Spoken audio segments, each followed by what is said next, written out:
Shalom, shalom, shalom. Mechia Eurade mani nyina. Nanso maba life. Baby will be a share video we say mami na enko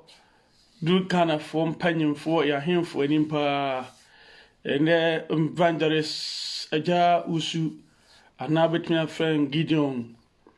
Na masamba online. The entire me ba online no. And me member message bebrebe and send me the message ba name no. We ya saba me person de me ye man panyin for ye himfo. Ene wona okwa through o man no e ma ye no. Na medi ya kakra o memu. Na yaw na medie no emu na mede be kasa. Enti me di kan che o man no panyin fo anza. Fi se na masa na me person me nem be kasa. Bema no abre oba no abre muye mpanyimfo nti youth ni se bibi kwaso tie youth no na se nye na se ba bontene ne mu bekasa ye ne mu bekasa na mu se ba bia mode oman ne ye kɔ no mode ye kɔ pie ogyam ana mode ye kɔ amane hunu mu ase mo nwene oman ne ho ana mo nwene nipa ye ti mu no ho na mo susu se ye de ye mfa ye wontena oman ne mu na mode mo enjoy in life. Inti no video a me ye no many abre para me video no inti otumfo me chia wonu ahemfo nketua ne akase amuka ho nyina me chia mo Ghana ahemfo nyina me chia mo ena Mahama ena President Akufo-Addo ne na paafo nyina me chia wo bibiara ahemfo amokeka ho nyina me chia mo na asofo a urade afra mo nso a muguso mpabo mu akwankyere na mode support omanye munipa nso musti ya chia obi biara sede urade de amaye me sofo panyini me chia pa ode manchia kura na chise manchia obi o me platform so enti ode me chia pa me mamoni yoni adwumaden awoye ene da enti America no I think yesterday me hwe video before otumfo ho abra wo ba foforo no na ne mefa se ni mpanyimfo fora no se afei otumfo ba bio we bakọ ye kyerɛkyerɛ ahemfo abakọ nyina no wo mukeka ahemfo ni hu nsɛm nyina wie no ane yasi yenim se wono nso woni asanteman hwamwo enti ye banama na bedi akonwa but me kan sure se otumfo abedi asanteman hwamwo na enti mi jambo trama kasapa babia obi a share video we wate na oh my God na how are nemu no brother sister me papa ne ma me utie me se we go mamba pa ji so de homa shokon mi di kan ba otumfo so ansan maba ena no otumfo Mahama eba ho tunifo ancha ana Akufo-Addo nso ba na tunifo ka kire ye nyina ye wa bro kire ye hwe bi wo YouTube ne ade uturu fuka kire ne se Mahama wo muso wo form ordinary sabo man musikanti amakoma do mu ya pam wo mu enti bo no so me ne afamo de minim se Mahama de wa bedi ya bro Akufo-Addo so bedi ya bro sne Mahama mpo pachinya ho ase utumfo so asa na meka wa wodi advice ma ya hemfo na se sa wo mu no ya na nkasa wo asanteman asanteman asantema ye de ne ye so woni ye supanyini na obi a wo ye supanyini na me kasa ewo eniete ene yawdie mu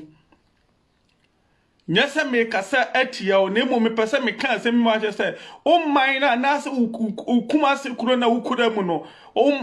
boys ni di yawo ana girls ni di yawo ana ye papa ne ma me mu di yawo na kasa me kasa na Ubedi akonwa ebesi sabrei suame run about me so be status ho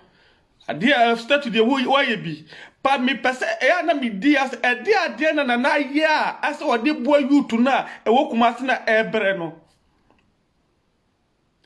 ukọ Central Market ye bubi tietie bi ye bi yakayaka de wa ukuma se man no nya Ghana nyina na mekasa wa ukuma se man na wa hini ekuta ono aya hini ekese enya Mahama yonko ne ana nya akufo do yonko no kasa hinie pa wa hinie ne great ahinie pa but me pese ubedi yenso no ade no watimi ayama wo ma Kumasi man ye betimi de asie bo se otumfo bedi akonwa no wa boa youth no ade na ye youth no betimi de asie ade dance se otumfo bedi akonwa free wadu afashe no ahye wo mra dodo a wadie ne de na wa ye de boa youth no se bi kwa ma bia dwuma ma youth no anase youth na de dabo ntene no okay so wanje bibia mo ase ye mo ne kro no opa asantema mu anase opa himfia Paris won ma yedi asema wutimi se wona wonu omudi asem nyina wo bia efisa me de matramo nchen so many long befisa na ye di akonwanti ye ba himfie pa ma ya ba himfie so many mpese me yi me ho adie na de ntia me kasa ewo ene yawdie mu se nana o youth no ebre ba bia ye di etiri beto ye beda ho aye den se umrante ne forso no munya sika so de kwoto asase a abrante kwa kwoto asase obi e wodi ba bi da ekwa fa so obre ye wonya sika kakra se me nkwopa asase bi na mi si dai na manja ba bi de mitiri ne me ma ne me irato okoto asase na manso aba asase ne so abrante ni sika se wontimi nkwa asase ne so otumfo we Kumasi hini Kumasi hini kesiye te se wa wukasa obi ntumi nka biye wukasa asantema na ye beda wukasa asantema nyina ho ye begina minimo wonum asem otumi asane baba beduro himfie wonka asem mfa nkwa wie yeda asane batwetwere ha no watu aseda na boys entokwa since asisi ekunkum brante ni bigu ye dia babu bobitri obi wi asase hunti langa the same wahi wesi me de wahi wesi de wo otumi so do nsa besi wo na wakasa se boys na to asase no enti boys na nya baabi na me boa wo mu mpo mumumwa wo mu na mo nsobo na bia boys ni ntimi nkwatero masa so so nya adwuma boys ni bedi akoni abasa asem bi atimi ado 15 years 10 years 5 years ebesi na yenka asem no be kan yeso tumfo akọ Britain okọ America wo man na wutim na obahwa mo man na yeye ne de o man ne de minka se wo awudi yeso do o dwene ye ho wo dwene o man na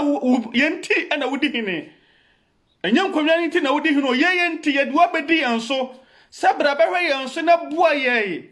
na abra King Solomon udin ada King Solomon so yesi King Solomon otoso mienu ne na King Solomon bedi akonwa no na ti se na King Solomon ma Israel ye King Solomon beto se ne man no wo bekum anantwie 5000 no hu se ne man ne bre odi ye aduane so odi surprise ne man enu na onyankopon hu se adwuma pa King Solomon ayerinti ogbe ka chance King Solomon ade bia da wakoma so kana menyama wo nyam sade King Solomon ye so awurade ni nti wo ka kire onyankopon se onpeso obenya no bebrebe ba onpeso obenya no bebrebe no ya hantan ba onpeso obeye hia ni awurade man enya limit o manye ho ne ho nanso ade wo ye nso nyankopon so bona dwe so bisu be hirawa mana boro so bisu wa ya ade amana so mandi entina na oman na ye de ahye wonsa no a wotwe asantema so asantema mesi ade a botimi aye ye statue na statue no so emra boys no and youth no akraketo akra na no wakwaji sakawa edenti na oman na jeje sakawa onana mo jeje sakawa na wankasa de ekwaso wonsa asesam aye kunkum nipa ade asem no wabeka afa ho ubeja onu akọ Britain na oni Britain fo akodi nkomo na o ma ne sofa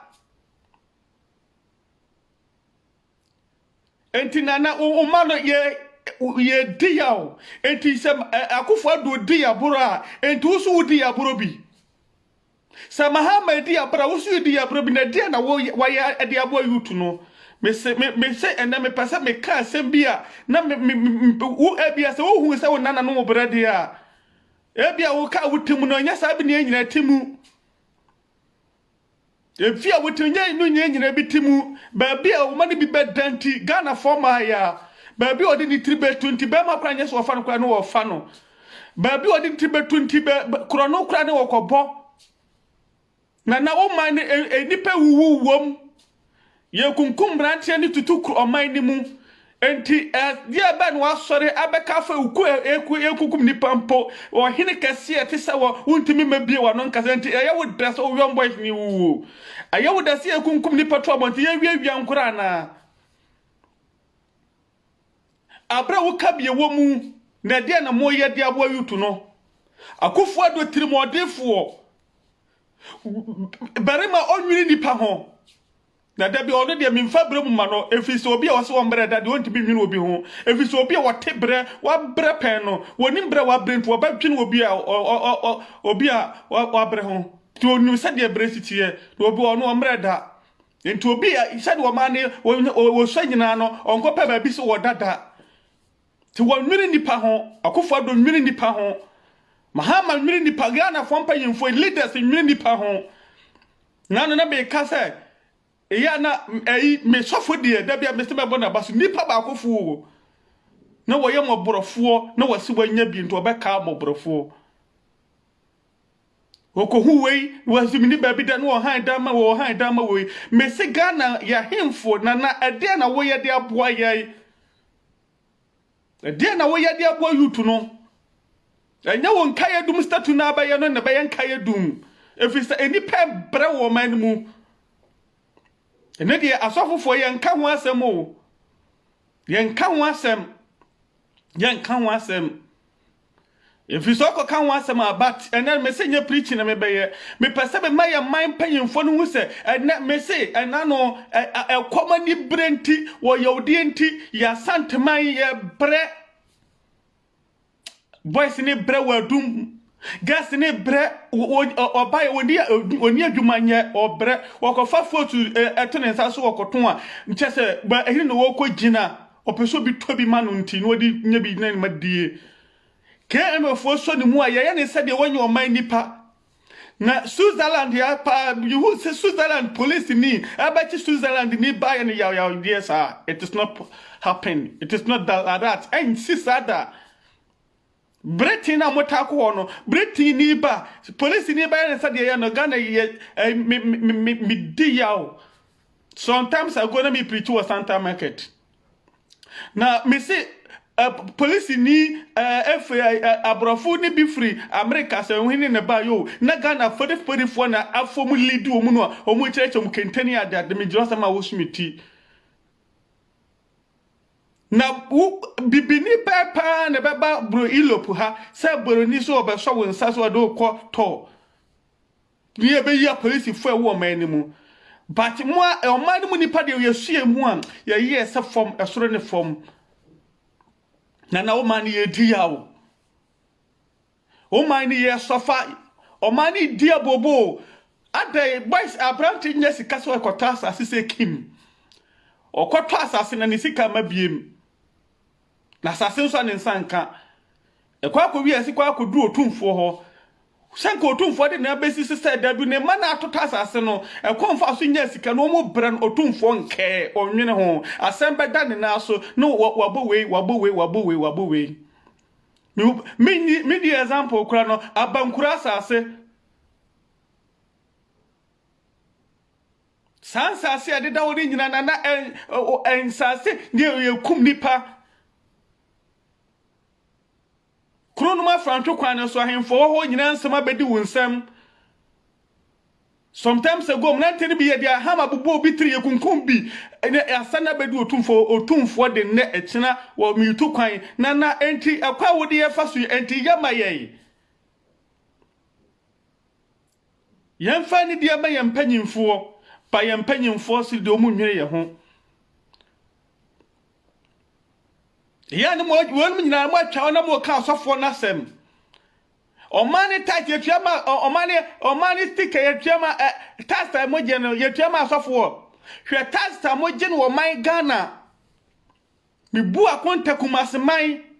Santa Market adum ane de akeka keka ho bantuma tekiti amoje no man mu dako sikare dia na bode yabo man no nka mu hia sika krasa ka mu baba abrofo se mu bepe bibi na so ni nyina mu twa so ba abrofo se mu ye kwan wo mu amo road tax amoje wo Ghana dia na bode ye ekwan ba na Ghana ye be ya amabusia e free say ye wo me besi sabre ana samagiji sa sika no mpa sa sika na mogije road tax no enkentimi nya kwa bia so mu ko ye kwan age sam ko bobosia hweka se nam Ghana taxi ko trotro ko private car ko na nso ni nyina na sa sika na dia na mode ya mo man no muji sa sika ni nyina wie hweka sa muyi ne habo mikoyi kan kitinkiti bi mesika mi yi ba ku wie 140 million na no mikoyi ba ku ye 150 million enti sa kan kitinkiti ne container say ye de bagana no sanka 300 million 400 million moje te gon habo no e de na mudi sikari ya po wo man no hwe o man car pa kwan nam so obi a yagin road tax kana mena de o system ni mu enti so bi sore ewa babi no odi matama enye se di odi atam no yamu eyedo efisa mu nwene ye ho ni nyina mo ababrofo ase mo nsambo amo na munyi skamfa ye kwan aprantie bia babi obi da pa babi obi da yeso ohene ne hwe we so na mempese chese midi yaw pa na kasa afa yeso what dia santiman hwamo